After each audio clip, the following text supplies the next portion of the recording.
हाँ जी, अभी आप थोड़ी देर पहले बताए थे कि अगर कोई वृंदावन वास करते हैं या फिर वो अपने मतलब भक्ति करके अपने लक्ष्य को प्राप्त कर लेते हैं तो उनके 21 पीढ़ियां तर जाते हैं। महाराज जी, इसका मतलब समझना है कि आप क्या उनको भी वही भाव प्राप्त होता है जो हम उपासना करते हैं?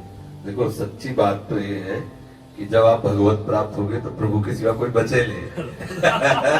देखो, ये प्रलोभन दिया जाता है। जब भगवत प्राप्त होगे तो प्रभु के सिवा कोई बचे नहीं, तो बचा कौन? किसका कल्याण होना है? सर्वम खलविदम ब्रह्म ने नानास्ति किंचन, और उसको आप हो गए प्राप्त, तो दूसरा कोई बचे नहीं, तो हो गया ना सबका कल्याण। कोई था ही नहीं, कोई है ही नहीं, कोई रहेगा ही नहीं, एकमात्र प्रभु। समझ में आ रहा है?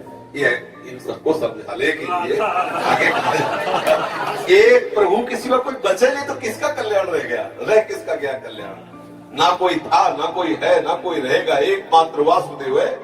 भगवान ने गीता में कहा है, बहुनाम जन्मनावन्ते ज्ञानवान माम प्रपद्यते वासुदेवा सर्वमिति समात्मा सुदुर्लभा।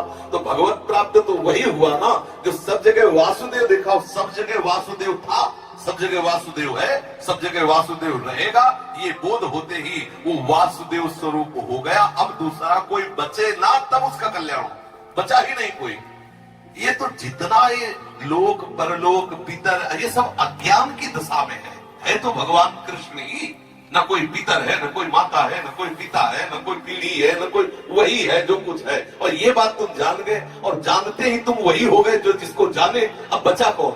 तो ये तो जिस लेवल के होते हैं उसको धरा से समझाकर अरे बोले भजन से 21 पीढ़ियां तर जाती है, अब वो भागे भजन की तरफ। तो जब भजन किए तो कोई पीढ़ी ही नहीं रह गई।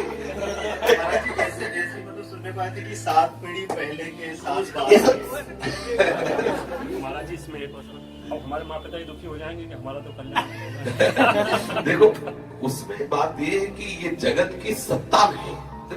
ये अब अगर शुरू से यही बात हम समझाओ कि जगत की सत्ता नहीं है, तो कहेंगे हमारी बीबी हमारा बच्चा है, हम तो रात दिन उसी में रहते हो, कहते सत्ता नहीं। तुम्हारे लिए सत्ता नहीं होगी कि तुम बाबा जी हो, तुम्हारी तो पत्नी है नहीं, क्या जाने बंदर अदरक का स्वाद, तुम्हारा परिवार तो है नहीं है?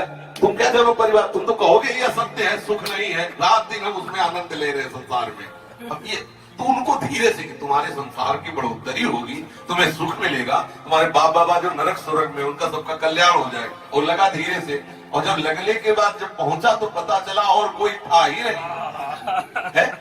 जेई जाने जग जाए हेराई, जागे जथा स्वपन धन जाई।